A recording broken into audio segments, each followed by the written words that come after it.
ఈ దినమున మీ చిత్తము మాకు బయలుపరచండి.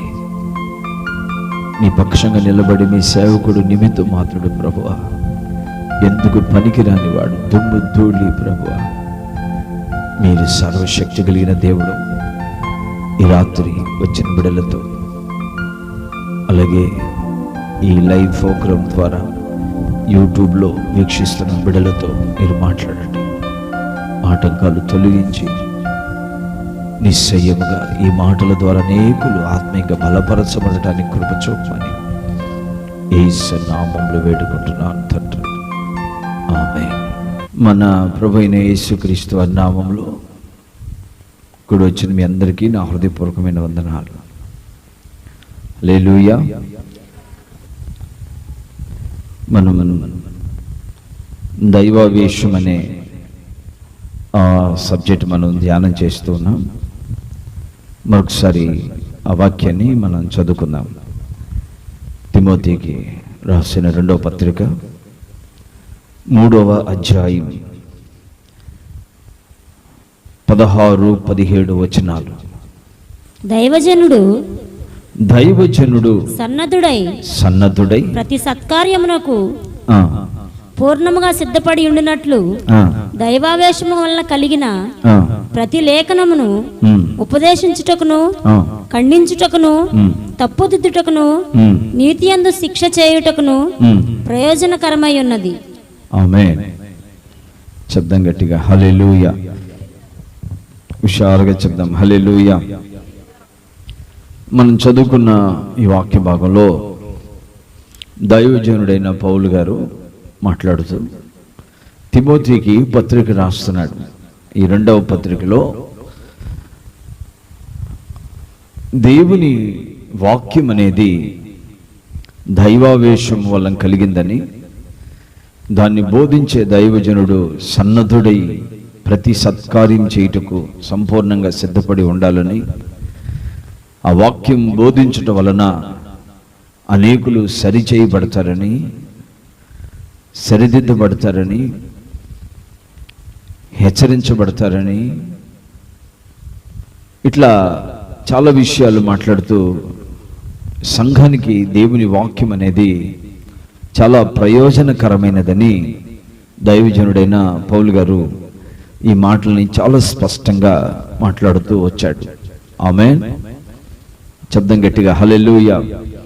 అయితే ఈ దైవావేశము వలన కలిగిన ప్రతి లేఖనము అనే విషయాన్ని మనం ధ్యానం చేస్తూ ఉన్నాం. దేవుడు దైవావేశముతో పలికిన మాటలు, చేసిన కార్యాలు, దైవావేశం అంటే ఏంటి అనే విషయాలు మనం వింటూ ఉన్నాం. దైవావేశం అంటే దేవుని మనసులో కలిగిన ఆలోచన అనే సందర్భాన్ని మనం ధ్యానం చేస్తూ ఉన్నాం. హల్లెలూయా. గట్టి చెప్దాం హల్లెలూయా. లాస్ట్ క్లాస్లో నేను మీతో మాట్లాడినప్పుడు దేవుడు తను సంకల్పించిన ఆ సంకల్పాన్ని నెరవేర్చడానికి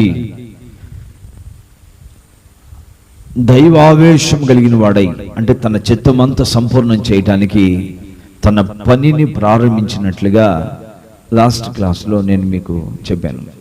దేవునికి మహిమ కలుగును గాక. చాలా జాగ్రత్తగా ఈ దినం ముందు మీరు దేవుని వాక్యాన్ని వినాలని నేను ఎంతో కోరుకుంటున్నాను. పూర్వ సృష్టి ఏం చెప్పండి? పూర్వ సృష్టి.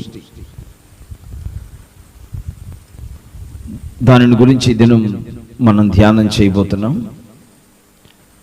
చాలా జాగ్రత్తగా మీరు దేవుని మాట వినాలని నేను ఆశపడుతున్నాను. ఆదికాండం 1వ అధ్యాయం 1వ వచనం. ఆదియందు దేవుడు భూమి ఆకాశములను సృజించెను. భూమి నిరాకారముగాను. చాలా దేవునికి మహిమ కలుగును గాక. మనం చదువుకున్న ఈ వాక్య భాగంలో ఆదియందు దేవుడు భూమి ఆకాశములను సృజించెను అని రాయబడింది. ఈ రాయబడిన ఈ మాట ఈ ఆదికాండం 1వ అధ్యాయం 1వ వచనమునకును అలాగే 1వ అధ్యాయం 2వ వచనమునకు మధ్య 2వ వచనం కూడా ఒకసారి చదవండి. భూమి నిరాకారముగాను శూన్యముగాను ఉండెను. చాలు. ఇక్కడ ఒక విషయాన్ని చాలా జాగ్రత్తగా మీరు గుర్తించాలని నేను ఎంతో కోరుకుంటున్నాను. అదేంటంటే పరిశుద్ధాత్మ దేవుడి దినమున మనందరితో మాట్లాడును గాక.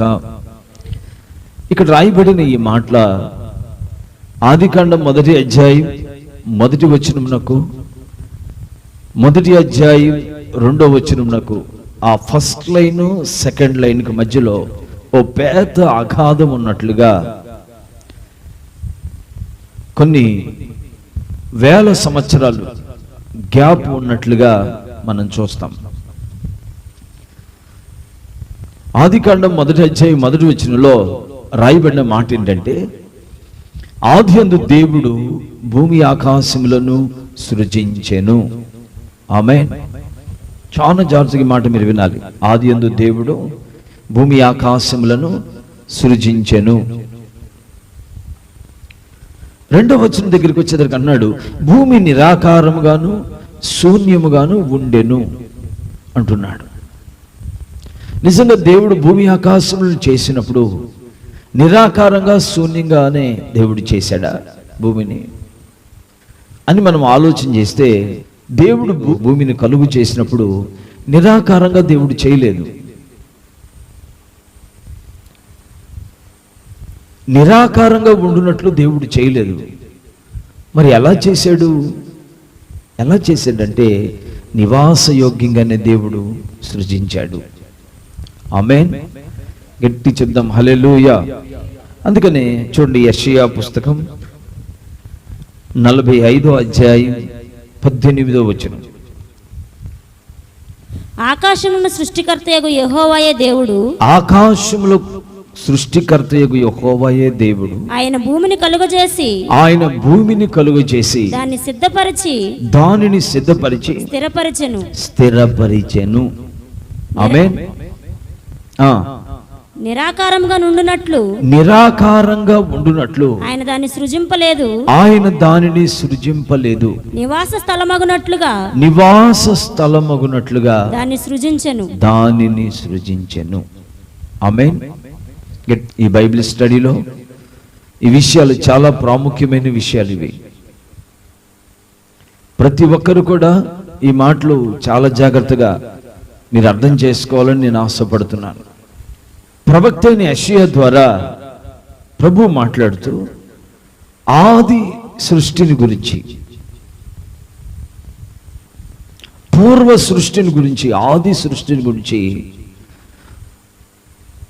మొదటిగా దేవుడు చేసిన భూమిని గురించి మాట్లాడుతూ ఏమన్నాడంటే, నిరాకారంగా ఉండునట్లు దేవుడు దానిని చేయలేదు, కానీ నివాసయోగ్యంగా దేవుడు దానిని మాట్లాడాలి. ఏం చేశాడు? నిరాకారంగా ఉండునట్లు దేవుడు దానిని సృష్టించలేదు, కానీ నివాస స్థలముగా దాన్ని సృష్టించాడు. ఇప్పుడు దేవుడు ఈ భూమిని పూర్వ భూమి అంటే మీకు అర్థమైనట్లు చెప్పాలంటే, ఆదికాండం 1వ అధ్యాయం 1వ వచనంలో ఆ మొదటి లైన్లో ఉన్న భూమి వేరు, ఆదికాండం 1వ అధ్యాయం 2వ వచనంలో నుండి మనకు కనబడుతున్న భూమి వేరు. ఆమేన్. గట్టి చెప్పాలి హల్లెలూయా. చాలా జాగ్రత్తగా ఈ మాట మీరు గమనించాలి. ఆ మొదటి లైన్లో కనబడుతున్న భూమికి ఆ తర్వాత 2వ వచనం నుండి సృజించబడిన సృష్టికి సంబంధం లేదు. ఈ విషయాన్ని చాలా జాగ్రత్త మీరు మీ మనసులో చేర్చుకోవాలి.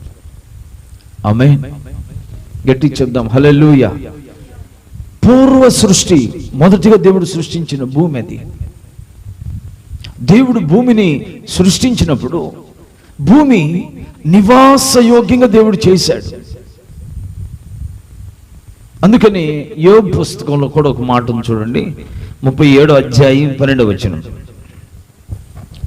ఆయన వలన నడిపింపబడినవై ఆయన వలన నడిపింపబడినవై నరులకు నివాసయోగ్యమైన భూగోళం మీద మెరుపును మేఘములను సంచారం చేయును. దేవునికి మహిమ కలుగును గాక. ఇక్కడ చాలా జాగ్రత్తగా విషయాన్ని మీరు గుర్తించాలి. నరులకు నివాసయోగ్యమైన భూమిని దేవుడు చేశాడు. ఆమేన్. దేవుడు ఆ భూమిని సృజించినప్పుడు అది మనోహరమైనదిగా ఉండేనంట. ఆమేన్. ఎలా ఉంది చెప్పండి? పూర్వ సృష్టి ఆ భూమి చాలా మనోహరముగా ఉంది. నివాస యోగ్యంగా దేవుడు ఆ భూమిని సృజించాడు. మనోహరముగా నివాస యోగ్యముగా దేవుడు సృజించిన ఆ భూమి ఆకస్మికంగా నిరాకారంగా శూన్యంగా మారిపోయింది.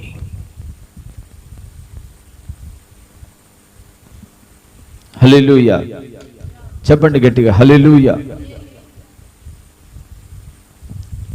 మనం 2వ వచనం దగ్గరికి వచ్చేసరికి అంటున్నాడు, భూమి నిరాకారముగాను శూన్యముగాను ఉండెను. అంటే ఇక్కడ మనం తెలుసుకోవాల్సిన ప్రాముఖ్యమైన విషయం ఏంటంటే, నివాసయోగ్యమైన భూమి, మనోహరముగా సృజించబడిన భూమి, నరులకు నివాసయోగ్యంగా సృష్టించబడిన భూమి నిరాకారంగా ఎందుకు మారింది? అక్కడ మీరు తెలుసుకోవాల్సిన ప్రాముఖ్యమైన విషయం ఏంటంటే, ఆ ఫస్ట్ లైన్కి 2వ లైన్కి మధ్యలో ఏదో జరిగింది. ఆమేన్. ఏదో జరిగింది. భూమి పతనాన్ని గురించి మనం ఆలోచన చేసినప్పుడు ప్రపంచ చరిత్రని ఒకసారి మనం బాగా ఆలోచన చేయగలిగితే, ప్రతి తరంలో కూడా భూమి పాడు చేయబడిన ఆ సందర్భాలన్నీ పరిశీలనగా మనం గమనించగలిగితే, ఆ తరములో లేక ఆయా తరాల్లో మనుషులు చేసిన పాపమును బట్టి, మనుషులు చేసిన తిరుగుబాటును బట్టి, పాపమును బట్టి భూమి పలుమార్లు శిక్షింపబడినట్లుగా మనం చూస్తాం, లేక భూమి శపించబడినట్లుగా. ఉదాహరణకి ఆదాము అవ్వలు పాపం చేసినప్పుడు ఆదామును బట్టి భూమిని దేవుడు శపించినట్లుగా మనం చూస్తాం. అవునా? ఏం చేశాడు? నిన్ను బట్టి ఈ నేల శపించబడుతుంది అన్నాడు. ఆ తర్వాత నోవాహు కాలంలోనికి మనం వచ్చినప్పుడు, నోవాహు కాలంలో మనం చూస్తే, నోవాహు కాలంలో ప్రజలు విచ్చలవిడిగా పాపం చేస్తే దేవుడు భూమి మీదకి జలప్రలయం రప్పించినట్లుగా మనం చూస్తాం. మీరు తెలుసుకోవాల్సిన ఓ ప్రాముఖ్యమైన విషయం ఏంటంటే, ప్రపంచ చరిత్రలో మనం చూస్తే భూమి పాడు చేయబడిన సందర్భాలన్నీ కూడా, చెప్పాలంటే నేటికి ఇప్పుడు నిలిచి ఉన్న ఈ భూమి కూడా, ఇప్పుడు మనం ఉన్న ఈ భూమి కూడా జనుల యొక్క పాపముతో లయమైపోతుందని లేఖనంలో రాయబడింది. పేతురు రాసిన 2వ పత్రిక 3వ అధ్యాయం 5వ వచనం నుండి కొన్ని మాటలు. ఏలయనగా పూర్వము నుండి ఆకాశముండెననియు, నీళ్లలో నుండి నీళ్ల వలన సమకూర్చబడిన భూమియు దేవుని వాక్యం వలన కలిగిననియు వారు బుద్ధిపూర్వకంగా మరతురు. ఆ నీళ్ల వలన అప్పుడున్న లోకము నీటి వరదలో మునిగి నశించెను. అయితే ఇప్పుడున్న ఆకాశమును భూమియు భక్తిహీనుల తీర్పును నాశనమును జరుగు దినము వరకు అగ్ని కొరకు నిల్వ చేయబడినవై అదే వాక్యం వల్ల భద్రము చేయబడి ఉన్నవి. అయితే ప్రభు దినము దొంగ వచ్చినట్లు వచ్చును, ఆ దినమున ఆకాశములు మహాధ్వనితో గతించిపోవును. ఆ దినమున ఆకాశములు మహాధ్వనితో గతించిపోవును. పంచభూతములు మిక్కటమైన వేండ్రముతో లయమైపోవును. భూమియు దాని మీదనున్న కృత్యములు కాలిపోవును. మనం చదువుకున్న ఈ వాక్య భాగంలో ప్రస్తుతం ఇప్పటి కాలపు భూమిని గురించి రాయబడిన ఓ ప్రాముఖ్యమైన మాట ఏంటంటే, పంచభూతములు మహావేంద్రముతో లయమైపోతాయి. ఈ భూమి మీద ఉన్న కృత్యములన్నీ కూడా అగ్ని చేత కాల్చబడతాయని మనం ఈ వాక్యంలో చాలా స్పష్టంగా మనం చూసాం. ఇక్కడ మీరు తెలుసుకోవాల్సిన ప్రాముఖ్యమైన విషయం ఏంటంటే, ప్రపంచ చరిత్రలో భూమి పాడు చేయబడుతున్న ఆయా సందర్భాల్లో ఆయా తరముల యొక్క మనుషుల యొక్క పాపమును బట్టి దేవుడు తీర్పు భూమి మీదకి పంపించాడు. ఆయా తరాల్లో మనుషుల యొక్క పాపమును బట్టే భూమి శిక్షించబడినట్లుగా లేక శపించబడినట్లుగా లేకపోతే లయపరచబడినట్లుగా మనం ఇక్కడ చూస్తున్నాం. ఆమేన్. చెప్పండి గట్టిగా హల్లెలూయా. కనుక ఆదిమ భూమి, పూర్వ సృష్టిలో ఉన్న భూమి కూడా అప్పటి నివాసులైన దేవదూతల యొక్క పాపం వలన పాడు చేయబడింది. ఆమేన్. చెప్పండి. ఆదిమ భూమి అప్పటి నివాసులైన దేవదూతల యొక్క మాట్లాడాలి దేవదూతల యొక్క పాపం వలన లయపరచబడింది. అప్పటి కాలపు నివాసం చేస్తున్న దేవదూతల యొక్క పాపం వలన దేవుడు అప్పుడు భూమి అంతటిని కూడా జలమయం చేసేసాడు. ఈ పూర్వ సృష్టిలో అప్పుడు సృజించబడిన భూమి ఎందుకు నిరాకారంగా మార్చబడింది అంటే, దేవదూతలు పాపం చేసినందున నివాసయోగ్యమైన భూమి నిరాకారముగా మార్చబడింది. దేవుని సముఖమందు నిలిచి దేవుని ఆరాధించేవారిగా దేవుని సన్నిధిలో ఉన్నారు. వారిలో దేవుని ఆరాధించే గుంపుకి నాయకుడైన లూసిఫర్, వాడు మనస్సును గర్వించి వాడు చెడిపోయిన వాడై దేవుని సముఖం నుండి త్రోయబడినట్లుగా మనం చూస్తాం. వాడి అనుచరులు అందరూ కూడా దేవుని సముఖం నుండి త్రోయబడి అప్పటి కాలమున సృజించబడిన భూమి మీద వారు నివసిస్తూ ఆ భూమిని వాళ్ళు పాడు చేసినందున దేవుడు భూమిని జలమయము చేశాడు. ఆమేన్. ఎట్టి చెప్దాం హల్లెలూయా. హుషారుగా చెప్దాం హల్లెలూయా. ఇక చాలా జాగ్రత్తగా మీరు దేవుని మాట వినాలని నేను ఆశపడుతున్నాను. దేవదూతల గురించి చాలా విషయాలు రాయబడ్డాయి. మన ప్రభు అయిన యేసుక్రీస్తు ఆయన గెత్సెమనే తోటలో ఉన్నప్పుడు యేసు ప్రభువును పట్టుకోవడానికి ఆ రాత్రి సైనికులు, యోధా మత పెద్దలు వాళ్ళంతా కూడా ప్రభు దగ్గరికి వచ్చారు. ఏంటి చదవండి ఆ మాటను ఒకసారి. మత్తయి సువార్త 26వ అధ్యాయం 53వ వచనాన్ని చదివి సహాయం చేయండి.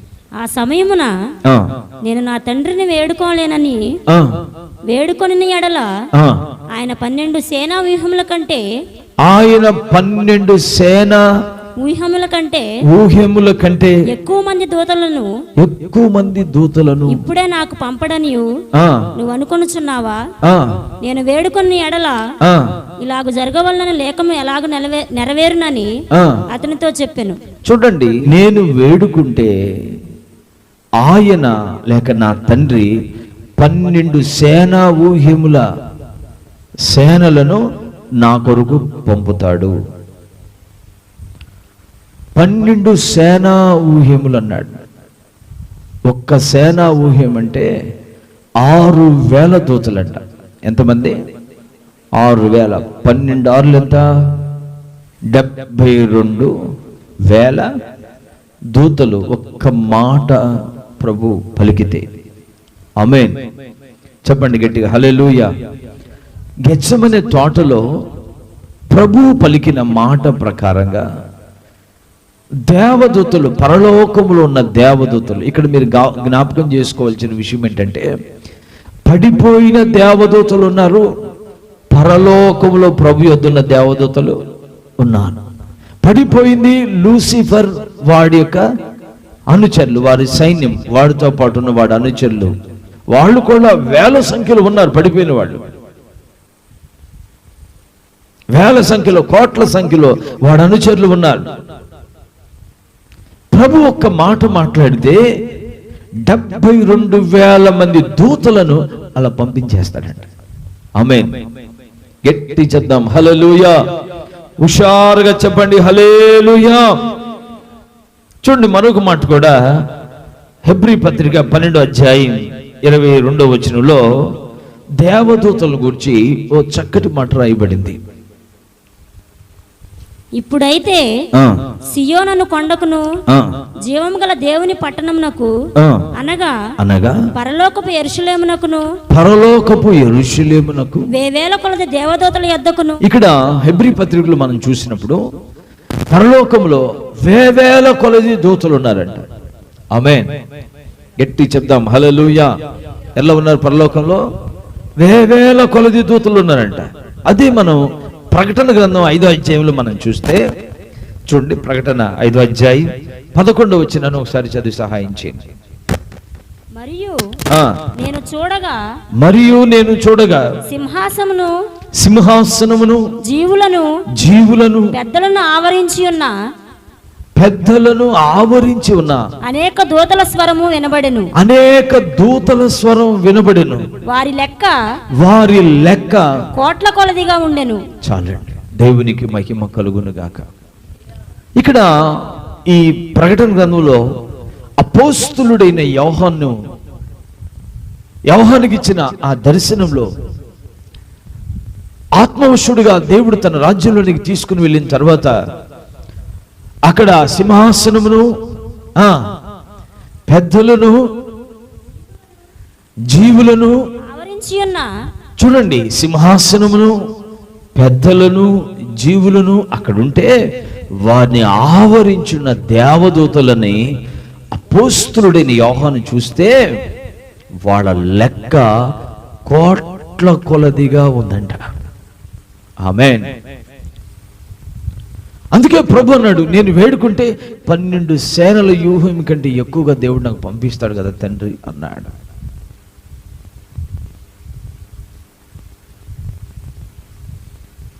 హెబ్రీ పత్రికలో రాస్తున్నాడు వేవేల దూతలు అని. ప్రకటన గ్రంథంలో రాస్తున్నాడు వారి సంఖ్య కోట్ల కొలది అని. కోట్ల కొలది కంటే ఎక్కువ అని. అందుకని కీర్తనల పుస్తకంలో ఒక మాట రాయబడింది 68:17. చూడండి, దేవుని రథములు సహస్రముల ప్రభు వాటిలో ఉన్నాడు. ఆమేన్. సహస్రముల అనబడుతున్న ఈ దూతల మధ్యలో ఉన్నాడట. ఆమేన్. చెప్పండి గట్టిగా. సహస్రములు అంటే లెక్కింపలేనంత మంది దూతలు దేవుని సముఖములో ఉన్నారు. ఇక్కడ దేవదూతలను గురించి అంటే వారి సమూహాన్ని గురించి ఒక క్లారిటీ. అదేంటంటే, ఒకటి, ప్రభు వేడుకుంటే ఎంతమంది దూతల్ని ప్రభు పంపిస్తాడు తండ్రి. సియోను పర్వతం దేవుని రాజ్యంలో దూతల గురించి ఏమని రాయబడింది? హెబ్రీ పత్రిక రాస్తున్నప్పుడు దూతల గురించి ఆత్మ ప్రేరణ వలన దైవజనుడు ఏం పలుకుతున్నాడు? ఆత్మవశుడైన అపోస్తులుడైన యోహాను పద్మాస దీవులో దేవుని రాజ్యంలోనికి కొనుపోబడినప్పుడు ఆ ఆత్మవశుడైన అపోస్తులుడైన యోహానికి దేవదూతలు ఏ విధంగా కనపడ్డాయి? ఆత్మ వలన కీర్తనకారుడున్నాడు, సహస్రముల మధ్యలో ప్రభు ఉన్నాడంట. ఆమేన్. అంటే దేవదూతల సంఖ్య అనేది లెక్కింప సఖ్యము కాకుండా ఉంది. ఆమేన్. దూతల్లో శరాబులు కెరూబులు కూడా ఉన్నారు. దూతల్ని వర్తమానికులుగా చేశారు. ఈ వర్తమాన గుంపుకి నాయకుడు గాబ్రియేల్. ఎవరు చెప్పండి? గాబ్రియేల్. వర్తమాన గుంపుకి నాయకుడి పేరు ఏం పేరు? గాబ్రియేలు. ఒక సందర్భంలో ఇతడు దానియేలు యొద్దకు వర్తమానం తీసుకొచ్చినట్లుగా బైబిల్ గ్రంథంలో మనం చూస్తాం. ఆమేన్. గట్టి చెప్దాం హల్లెలూయా. ఆ మాటలు చదవండి, ముగిస్తాను నేను. ఆమేన్. దానియేలు పుస్తకం 8వ అధ్యాయం 16వ వచనం. 8:16. అంతటా ఓలయు నది తీరముల మధ్య నిలిచి పలుకుచున్న ఒక మనుషుని స్వరము వింటిని. అది గాబ్రియేలు. ఈ దర్శన భావమును ఇతనికి తెలియజేయమని చెప్పెను. అప్పుడు అతడు నేను నిలుచున్న చోటునకు వచ్చెను. అతడు రాగానే నేను మహా భయముంది సాష్టాంగ పడితిని. అతడు నరపుత్రుడా, ఈ దర్శనము అంత్యకాలమును గూర్చినదని తెలుసుకొనమనెను. ఇక్కడ చాలా విషయాలు గాబ్రియేలు మాట్లాడినట్లు మనం చూస్తాం. మీరు గుర్తించాల్సిన ఒక విషయం ఏంటంటే, గాబ్రియేలు దూత దానియేలుకి వర్తమానం తీసుకొచ్చినట్లుగా మనం చూస్తాం. ఆమేన్. గట్టి చెప్పండి హల్లెలూయా. గాబ్రియేలు దూత ఏం చేసింది? వర్తమానం తీసుకొచ్చింది. అంటే గాబ్రియేలు వర్తమానికుడు. వర్తమానం దేవుని యొద్ద నుంచి ఏ ప్రకటన వస్తుందో, దేవుడు ఏ విషయాన్ని తెలియచేస్తాడో, ఏ విషయం చెప్పమని చెప్తాడో దానిని తీసుకుని వెళ్ళి ప్రకటించే వర్తమానికుడే గాబ్రియేలు. ఈ వర్తమానం తీసుకుని వెళ్ళే ఆ గుంపుకి గాబ్రియేలు నాయకుడై ఉన్నాడు. ఆమేన్. గట్టి చెప్దాం హల్లెలూయా. లూకా సువార్త 1వ అధ్యాయం 19వ వచనం చూడండి ఒకసారి. దూత నేను దేవుని సముఖమందు నిలుచు గాబ్రియేలును నీతో మాట్లాడుటకును ఈ సువర్తమానము నీకు తెలుపుటకును పంపబడితిని. దేవునికి మహిమ కలుగును గాక. ఒకరోజు జకర్యాతో మాట్లాడుతున్నాడు వచ్చి. దేవదూత కనబడగానే ఇక అతనికి మాట లేదు. ఏం మాట్లాడాలో అర్థం కాని పరిస్థితి. ఆ సందర్భంలో దేవదూత అయిన గాబ్రియేలు అంటున్నాడు, నేను దేవుని సముఖమందు నిలబడు గాబ్రియేలును, నేను నీకు ఈ శుభవర్తమానాన్ని తీసుకొని వచ్చాను అన్నాడు. ఆమేన్. చెప్పాలి గట్టిగా హల్లెలూయా. హుషారుగా చెప్దాం హల్లెలూయా. ఒక సందర్భంలో మరియకు కూడా వర్తమానం తెచ్చినట్లు చూస్తాం. 26వ వచనం చదవండి. అదే అధ్యాయం 1:26. గాబ్రియేలును దేవదూత గలిలయలోని నజరేతను ఊరిలో దావీదు వంశస్థుడైన యోసేపు ఒక పురుషునికి ప్రదానము చేయబడిన కన్యక యొద్దకు దేవుని చేత పంపబడెను. ఆమేన్. గట్టి చెప్పండి హల్లెలూయా. గాబ్రియేలు అనే దేవదూత దేవుని చేత పంపబడిన దూత. ఇక్కడ మీరు తెలుసుకోవాల్సిన ప్రాముఖ్యమైన విషయం ఏంటంటే, దేవదూతల్లో ఒక గుంపు వర్తమానం తీసుకొచ్చే గుంపు. ఆ వర్తమాన గుంపునకు లీడరు గాబ్రియేలు. ఇక్కడ ఒక విషయం కూడా మీరు గమనించాలి. అదేంటంటే దేవదూతలు యేసుక్రీస్తును గురించిన ఈ రక్షణ సువార్తను ప్రకటించడానికి దేవదూతలకి దేవుడు అధికారం ఇవ్వలేదు. ఆమేన్. చెప్పాలి గట్టిగా హల్లెలూయా. యేసుక్రీస్తు శిలువ మరణమును గురించి ప్రచురం చేయడానికి, ప్రకటన చేయడానికి దేవదూతలకి దేవుడు అధికారం ఇవ్వలేదు. మరి దేవదూతలకి ఇవ్వబడిన పరిచర్య ఏంటంటే, ఎవరైతే దేవుని స్వార్థ ప్రకటిస్తున్నారో వారికి దేవదూతలను దేవుడు కావలి వానిగా చేశాడు. అందుకే మనం కీర్తనల పుస్తకంలో 34వ కీర్తనలో మనం చూస్తాం. 34:7 చూడండి ఒకసారి. యెహోవా యందు భయభక్తులు గలవారి చుట్టూ ఆయన దూత కావలి ఉండి వారిని రక్షించును. దేవునికి మహిమ కలుగును గాక. దేవదూతని కావలి వానిగా దేవుడు చేశాడు. దూతలు చేయని ఈ దివ్య సేవను ధూళినైనా నాకు చేయ కృపనిచ్చితివే. దూతలు చేయని ఈ దివ్య సేవను ధూళినైనా నాకు చేయ కృపనిచ్చితివే. ధూపార్తి నీ చేపట్టి చేసేదా, ధూపార్తి నీ చేపట్టి చేసేదా. శాశ్వత కృపను నేతాలంచగా కనుక నైతిని నీ సన్నిధిలో, కనుక నైతిని శాశ్వత కృపను నేతాలంచగా. నా హృదయమెంతో జీవము గల దేవుని దర్శింపానందముతో కేకలేయుచున్నది. నా హృదయమెంతో జీవము గల దేవుని దర్శింపానందముతో కేకలేయుచున్నది.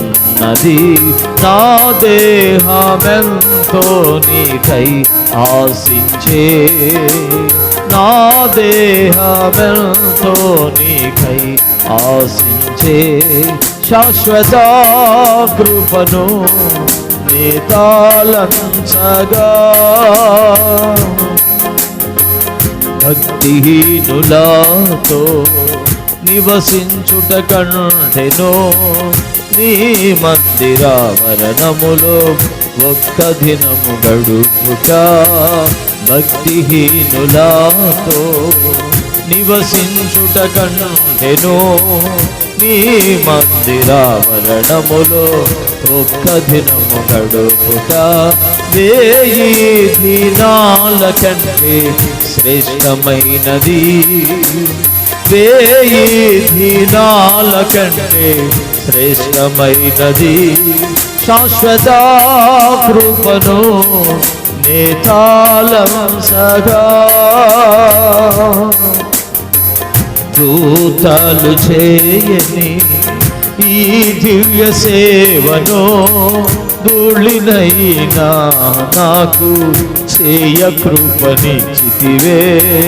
దూతలు చేయని ఈ దివ్య సేవను ధూళినైనా నాకు చేయ కృపనిచ్చితివే. ధూపార్తి నీ చేపట్టి చేసేదా, ధూపార్తి చేసేదా. శాశ్వత కృపను నేతాలంచగా. సీయోను శిఖరాన సిలువ సితారతో సింహాసనం ఎదుట క్రొత్త పాట పాడెదా సీయోను శిఖరాన సిలువ సితారతో సింహాసనం ఎదుట క్రొత్త పాట పాడెదా సీయోను రారాజు నీవేగా సీయోను రారాజు నీవేగా శాశ్వత కృపను నేతాలంచగా కనుక నైతిది నీ సన్నిధిలో కనుక నైతిది నీ సన్నిధిలో శాశ్వత కృపను నేతాలంచగా. హల్లెలూయా. నా ప్రియమైన దేవుని బిడ్డలారా, చాలా జాగ్రత్త మీరు దేవుని వాక్యాన్ని గ్రహించాలని నేను ఆశపడుతున్నాను.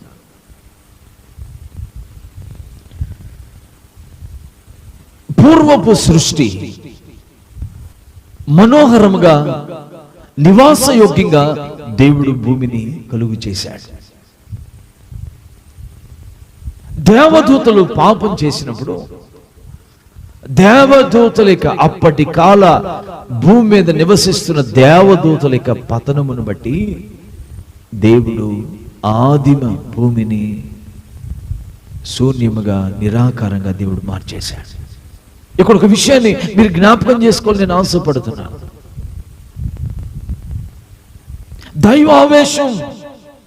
దైవావేశం వలన కలిగిన ప్రతి లేఖనం,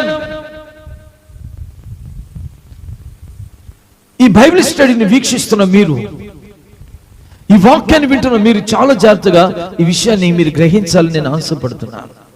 దైవావేశం అంటే దేవుని మనస్సులో కలిగిన ఆలోచన, దేవుని నిత్య సంకల్పమును గురించిన దేవుని యొక్క ఉద్దేశం. ఆ సంకల్పం యొక్క నెరవేర్పు కొరకు దేవుడు తన పనిని చేయటం స్టార్ట్ చేశాడు. ఆ పనిలో భాగంగానే దేవుడు దేవదూతలను సృజించాడు. దేవుని మనస్సులో ఉన్న ఆ సంకల్పంలోనే, ఆ సంకల్పంలో ఒక భాగముగా దేవుడు భూమి ఆకాశములను సృజించాడు.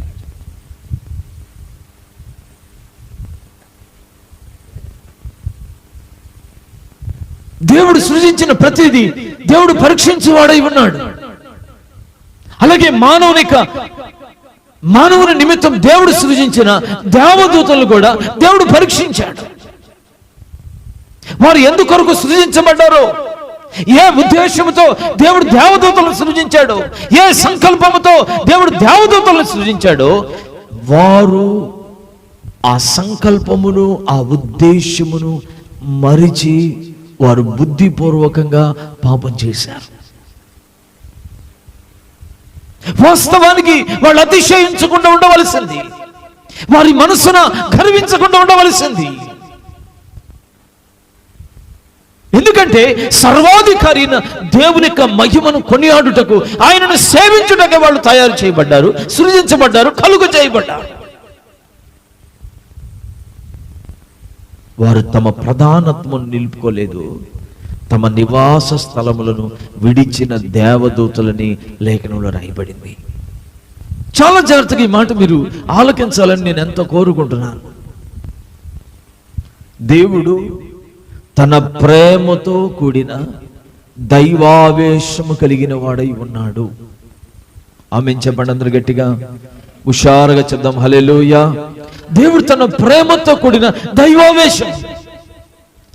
ఎందుకు అంటే దేవుడు తన సంకల్పమును గురించిన ఆసక్తి కలిగిన వాడై ఉన్నాడు.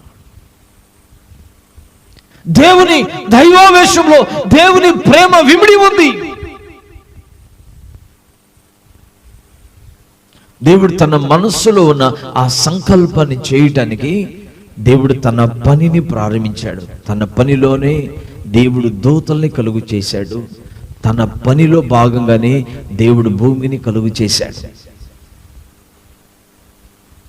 అప్పుడు దేవదూతలు పాపం చేసి, దేవదూతలు ఒక గుంపు లూసిఫర్ సైన్యం పాపం చేసి తిరుగుబాటు చేసినందున వారు అక్కడ నుండి త్రోయబడ్డారు. ఆమేన్. వారు దేవుని సముఖం నుండి త్రోయబడ్డారు. అప్పటికి భూమి సృజించబడి ఉన్నందున ఆ భూమి మీద వాళ్ళు నివసిస్తూ ఆ భూమిని వాళ్ళు పాడు చేసినందున దేవుడు ఆదిమ భూమిని జలమయం చేసి నిరాకారముగా దేవుడు మార్చేశాడు దాన్ని. దేవదూతలు పాపం చేసినందున అప్పటి కాలపు ఆదిమ భూమిని దేవుడు శిక్షించాడు. ఇక భూమి మీద ఆ పడిపోయిన దూతలు నివసించడానికి అవకాశం లేకుండా జలములతో దేవుడు కప్పేశాడు దాన్ని.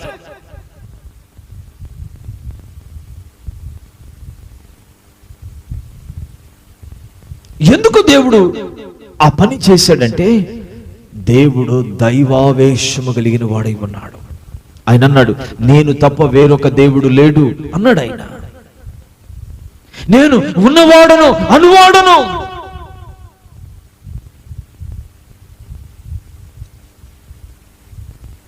అక్కడ మనం దైవావేశాన్ని గమనించగలుగుతాం. దేవుడు కోపముతో ఆవేశంతో ఆ భూమిని జలమయం చేసినట్లుగా. కారణం ఏంటంటే దేవుని సంకల్పానికి వ్యతిరేకంగా దూతలు చేసిన తిరుగుబాటు, వాళ్ళు భూమి మీద చేసిన భయంకరమైన పాపము దేవునికి కోపాన్ని రేపింది. దేవుని తన ప్రేమతో కూడిన సంకల్పానికి దేవదూతలు, పడిపోయిన దూతలు దేవుని సంకల్పానికి ఆటంకముగా మార్చబడ్డారు. చాలాసార్లు మన జీవితంలో కూడా మీరు చాలా జాగ్రత్తగా గమనించాలి. దేవునికి మనం చాలా ఆటంకంగా ఉంటాం, దేవుని పనికి ఆటంకంగా ఉంటాం, దేవుని సేవకి ఆటంకంగా ఉంటాం. దేవుని మనసు ఈ రోజున సంఘము చాలా జాగ్రత్తగా గుర్తించాలని నేను ఆశపడుతున్నాను. దేవుని మనసు ఏంటి? దేవుని నిత్య సంకల్పం ఏంటి? దేవుడు ఏం చేయాలని దైవావేశం కలిగి ఉన్నాడు? ఒక్క మాట మీకు చెప్పాలంటే, దేవుని దైవావేశం అనేది అది ఇప్పటి కాలముకు సంబంధించింది మాత్రమే కాదు, అది దేవుడు మాత్రమే ఉన్న ఆ కాలం నుండి కూడా దేవుడు దైవావేశము కలిగిన వాడై ఉన్నాడు. ఆమేన్. గట్టిగా చెప్దాం హల్లెలూయా. అది తన ప్రేమతో కూడిన దైవావేశం, అది తన సంకల్పమును గురించిన దైవావేశం. అది దేవుడు తన మనసులో నిశ్చయించి త్రిత్వముగా కూర్చుని ఆలోచించి సంకల్పించిన ఆ సంకల్పాన్ని పరిపూర్ణంగా నెరవేర్చుటకే దేవుడు దైవావేశము కలిగిన వాడై ఉన్నాడు.